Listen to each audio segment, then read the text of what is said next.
Hello, I'm Paul Glassman, Professor and Director of Community Oral Health at the University of the Pacific School of Dentistry in San Francisco. I'm also the Director of the Pacific Center for Special Care at Pacific. This presentation is part of the Overcoming Obstacles to Oral Health program that we have produced for caregivers of people with disabilities and frail elders. The purpose of this presentation is to assist nurses that complete the MDS 3.0 Section L on oral health descriptors. This section has been revised in collaboration with the American Dental Association, the Special Care Dentistry Association, and the Pacific Center for Special Care to enhance the assessment of any oral and dental issues a resident in a long-term care facility may be experiencing. Dr. Gregory Fultz from Lafayette, Louisiana, contributed significant material to this presentation and produced the oral dental status video available at the address listed on the slide, which shows techniques for examining a patient's mouth. In addition, some of the material in the presentation was adopted from the CMS training materials available at the address listed above. Does anyone like looking at these pictures? Well, I hope not. My apologies for showing these pictures at the beginning of this presentation. No one likes to look at pictures like this. Also, no one wants their mouth or the mouth of someone they're caring for to look like this. So how does it happen? I hope we would all agree that we'd rather have our own mouths or the mouths of people we are caring for look more like this. Here is a healthy mouth that we hope this assessment process will help create for each person. This is the data collection form for the MDS 3.0 Section L. This is part of Chapter 3 of the MDS 3.0 version 1.02 manual. There are checkboxes next to each subsection. You are instructed to check all the items that apply or have applied within the last 7 days. This slide describes the intent of the Section L Oral Health Dental Assessment. First, the assessment is a screening for oral and dental problems. The intent of the section is to record any dental problems that are present in the 7-day look-back period. The section does not document whether a resident has dentures, partials, or any other dental appliances. The assessment for this section is not intended to replace regular dental examinations in care, and any problems identified are to be referred for further evaluation as needed by the appropriate professional. The reason that the oral dental status assessment is important is that poor oral health can negatively impact our health, quality of life, and nutritional status. When a person doesn't or can't perform adequate daily mouth care, they can develop periodontal or gum disease, which contributes to general health problems such as aspiration, pneumonia, endocarditis or other heart disease, and poor diabetes control. If a resident is not able to cooperate with your oral exam, it is important to find a way for this examination to take place. By not doing a thorough examination, important medical symptoms or conditions may be missed.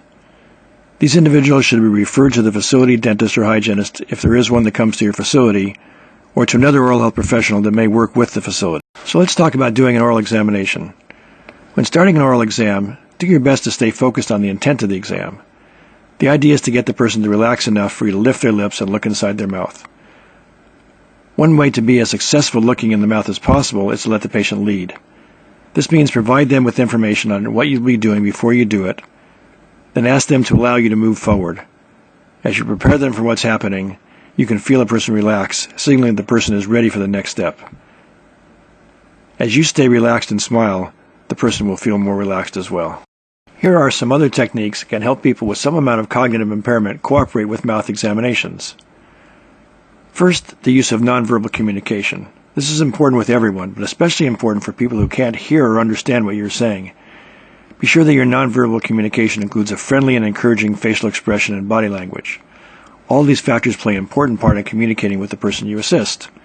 Sensory problems can include everything from deafness to being overly sensitive to sounds, tastes, smells, touch, or things in their sight. These sensitivities can make a big difference in a person's behavior. By involving the person in their mouth care slowly, you can first tell them where you are planning to touch them or offer them the choice to do the work themselves. Next, establish eye contact. When starting the oral assessment, begin by establishing eye contact. Try to place yourself at eye level with the individual if possible. Remember, some people may have trouble seeing you or hearing you very well. Use simple declarative sentences. When speaking, use simple sentences like, "Liz, I want to examine your mouth. Please open your mouth for me." Use words and phrases that are perceived as helping, but not giving orders. Like, "I want to be sure you have a healthy mouth. After I take a look, we can figure out how to keep your mouth healthy." Giving orders takes away a person's feeling of control and sounds like this: "Liz, go and brush your teeth now." Speak in a calm but friendly and firm voice, using the individual's name frequently. "Liz, let's go ahead and take a look now. That's great. You're really doing very well, Liz." Give one instruction at a time. Avoid multi-step instructions all at once, like, Liz, please have a seat, then turn towards me and tip your head back and then open your mouth. Offer choices whenever possible, but make sure that the choices all lead to completing the mouth assessment. The assessment consists of two parts, an examination of the mouth, followed by coding of the findings. This slide and the next several slides contain some suggestions for the examination of the mouth. Begin the oral exam with a few simple questions regarding chewing problems, mouth or facial pain, and if the person has dentures or partials. If the person's dentures or partials are not present, then ask where they might be located. Mouth and facial pain or discomfort can also be indicated during a gentle touching of the person's face, cheeks, and neck. Using your gloved hands, lightly check these areas for any pain or discomfort, symmetry, asymmetry in the face, neck, and any skin discoloration. As you perform the mouth examination, you're looking for difficulty chewing food, whether or not the denture moves in the mouth when the person is trying to eat, wincing or grimacing on the face while eating. If pain is present, also code this in section J, which is on health conditions, under the item on pain. Next, be sure to examine the dentures or partials. Ask the person to remove them, then look for any chips, cracks, and cleanliness. Often people don't brush dentures or move them regularly, so they can become very dirty. Also check the denture for any warping. You must remove the denture or partial in order to do an accurate assessment. Once the denture or partial is removed, visually observe and feel all surfaces, lips, gums, tongue, palate, mouth, floor, and cheek lining. You may need a light source to see inside and the back of the mouth. Check for any bleeding or sores on the gums. Now it's time to look for any abnormal mouth tissue, teeth, or inflamed or bleeding gums. Be sure to use gloves so you can really feel masses or loose teeth. Also be on the lookout for dry mouth, which is caused by numerous medications. Dry mouth increases a person's risk for tooth decay, so look for dark areas between the tooth and the gum. In order to see the sides of the tongue, you may need to use a piece of gauze to pull the tongue out and examine the sides of the tongue. Once you are finished with the mouth examination, it's time to code the various subsections of Section L of the MDS. Subsection A is about broken or loosely fitting dentures or partials. These may be chipped, cracked, warped, uncleanable, or loose. Assessing for broken or loosely fitting dentures or partials begins by asking the person to remove the denture or partial. Questions to ask include, are they loose? Do they hurt when you eat? If so, point out where they hurt. Can you chew your food well with them? Are they broken? If you don't wear the dentures or partials, ask the person how come they don't wear them. You may need to help the person you are examining remove their dentures. To remove an upper denture, reach in to the top back part and pull down to break the seal. To remove a partial denture with metal clasps, carefully lift up on the metal clasp. Here is a photo of a gentleman wearing his denture. When removed, you can see the top area near the rear molars is actually chipped, something you wouldn't notice when the dentures are in his mouth. Now subsection B. Subsection B is about people who have an edentulous mouth, meaning they have no natural teeth, or you may see people with just a few tooth fragments or root tips that would not enable them to chew, thus leaving a person to be nearly edentulous. Here is a photo of a healthy edentulous mouth. The tiny dark red spots are normal. Another picture of a healthy edentulous mouth. Notice the gums are pink and healthy, no dark, red, swollen, or puffy areas. This is also a photo of a healthy edentulous mouth. It looks a little redder than previous photos, but it is still healthy. In this photo, you see a picture of a root fragment in the center of the lower arch. Now we're ready to code for subsection C, which is about abnormal mouth tissues like ulcers, masses, oral lesions, and including those areas under dentures or partials if one is worn. So subsection C addresses all of these areas in the mouth and conditions. We'll describe each of these. Keep in mind that a malodorous mouth or bad breath is a sign of an unhealthy mouth. Abnormal mouth tissue may appear in the mouth as red or white areas, or a variety of different types of mouth sores that can be seen on the gums, lips, tongue, or lining inside the mouth. You might see red patches, open sores, cracked lips, or other changes that would be a sign of irritation or something as serious as mouth cancer. Remember, you do not need to make a diagnosis about what the abnormal area represents, only to note that it is not normal and arrange for follow-up care. Ulcers are mouth sores where the top lining of the tissue is missing, exposing connective tissue underneath. These can be sores caused by dentures or partials, or eroded areas of the tissue on the lips, gums, tongue, palate, cheek lining, or throat. Often ulcers make eating and talking uncomfortable. These pictures show more examples of ulcers. An oral mass is a swollen or raised lump, bump, or nodule on the lips, gums, tongue, palate, cheek lining, or throat. It may be hard or soft, painful or without pain, have normal color, or may be discolored.